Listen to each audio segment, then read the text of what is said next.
Hai Sobat Fisika, kami dari kelompok 8 kelas 11 Nia 1. Nah, di video kali ini kami akan menjelaskan materi tentang Gelombang stasioner. Untuk tahu lebih lanjut apa itu gelombang stasioner, yuk simak video berikut.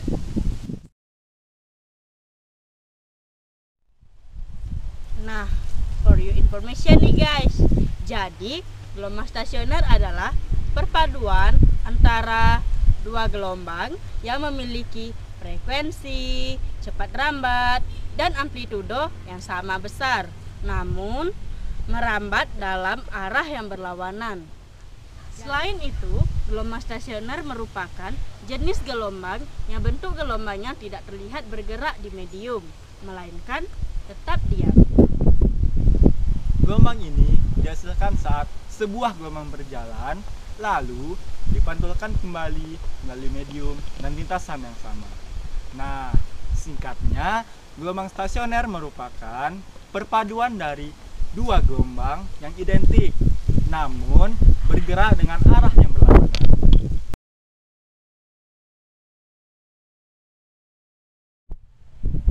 Nah, Sobat Fisika, kalian tahu nggak ada berapa jenis gelombang stasioner itu? Gelombang stasioner ada dua jenis. Yang pertama, gelombang stasioner pada ujung terikat, dan yang kedua, gelombang stasioner pada ujung yang terbuka. Maksudnya apa sih? Yuk simak penjelasan berikut ini. Nah, Sobat Fisika, sekarang kita akan membahas jenis-jenis gelombang stasioner. Kalian kan sudah tahu kalau gelombang stasioner itu ada dua jenis, yaitu ada yang ujungnya terikat dan ada juga yang ujungnya terbuka.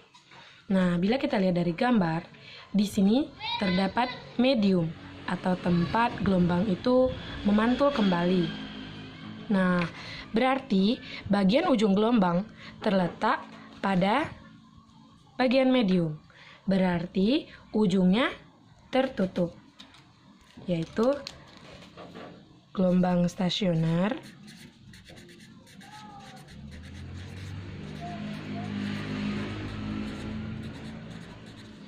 pada ujung terikat. Nah, di mana gelombang yang berwarna biru ini merupakan gelombang datang, yaitu bergerak dari sumbu X negatif menuju ke sumbu X positif. Berarti arah V1 ke kanan. Nah, sedangkan gelombang yang berwarna merah merupakan gelombang pantul. Berarti kalau gelombang datang dari sumbu X negatif ke sumbu X positif, bila memantul dari sumbu X positif menuju ke sumbu X negatif. Nah, setelah tahu kemana arah gelombang datang dan gelombang pantulnya, kita akan mencari simpangan dari gelombang stasioner pada ujung yang terikat. Yang pertama yaitu Y1 sama dengan A dikali sin dalam kurung omega T min Kx. Sedangkan Y2 sama dengan A dikali sin dalam kurung omega T ditambah Kx. Seperti yang kita ketahui tadi, bahwa gelombang stasioner merupakan perpaduan dari dua buah gelombang yang identik, namun arah geraknya berlawanan. Secara sekilas atau sepintas, gelombang stasioner yang datang itu tadi kan mengarah ke sumbu X positif. Tapi di sini gelombang tanda yang di dalam kurungnya bernilai negatif. Hal ini karena tanda negatif ini berfungsi sebagai penunjuk arah rambatan gelombang tersebut. Arah rambatan dari gelombang satu tadi menuju ke sumbu X positif. Sedangkan yang bernilai positif tadi yaitu gelombang pantul, arah rambatnya berarti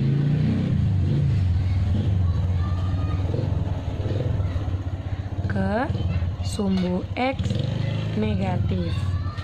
Nah, setelah tahu, berarti rumus yang selanjutnya yaitu Y total atau simpangan total. Berarti rumus Y total sama dengan Y1 ditambah Y2. Nah, dari penjumlahan dari Y1 dan Y2 ini tadi menghasilkan simpangan, yaitu 2 dikali A sin KX dikali cos omega T. Itu merupakan hasil dari Y1 ditambah Y2 tadi. Terus yang kelima yaitu amplitudo gabungan. Amplitudo gabungan ini rumusnya mirip dengan rumus simpangan tadi. Berarti rumusnya seperti ini. 2 dikali A dikali sin dikali KX. Nah, kalau kalian hafal rumus simpangan tadi, otomatis juga akan mudah untuk menghafal rumus amplitudo gabungannya. Nah, selanjutnya kita akan membahas tentang gelombang stasioner pada ujung yang terbuka atau bebas. Nah, bagian sini tidak membentuk ikatan seperti pada gelombang stasioner di ujung terikat tadi. Arah gelombang datangnya juga sama, yaitu dari sumbu X negatif menuju sumbu X positif. Nah, sedangkan gelombang pantulnya berlawanan. Nah, untuk rumus-rumus yang ada pada gelombang stasioner pada ujung bebas, yang pertama yaitu Y sama dengan 2 dikali A dikali cos KX dikali sin omega T.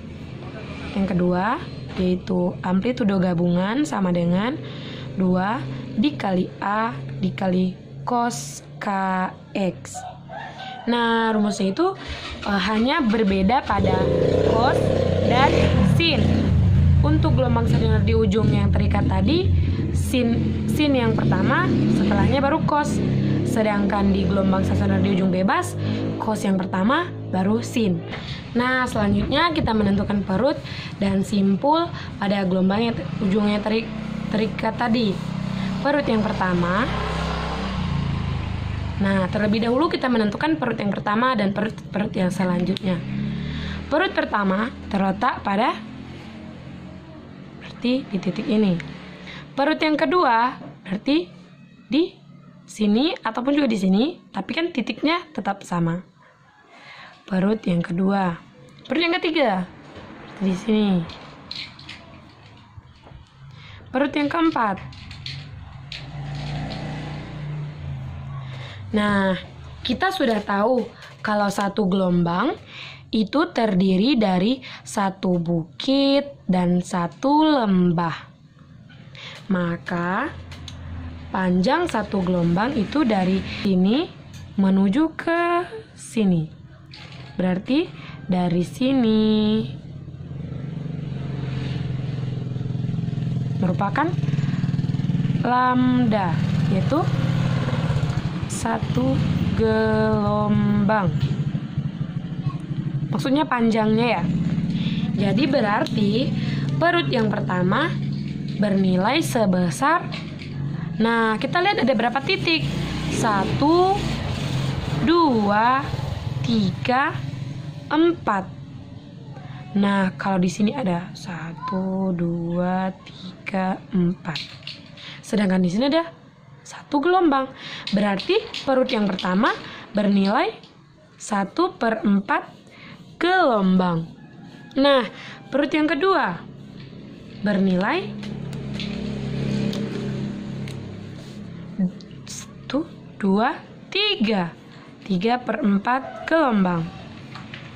Perut yang ketiga berarti di sini lambda kan? Nah, 3/4 berarti 5/4 lambda. Perut yang di sini berarti 7/4 lambda. Nah, sekarang kita menentukan perut, yaitu perut yang pertama sebesar 1/4 lambda. Perut yang kedua yaitu 3/4 lambda. Perut yang ketiga yaitu 5/4 lambda. Dan perut yang keempat yaitu 7/4 lambda. Nah, kita bisa lihat nih selisih dari sini ke sini.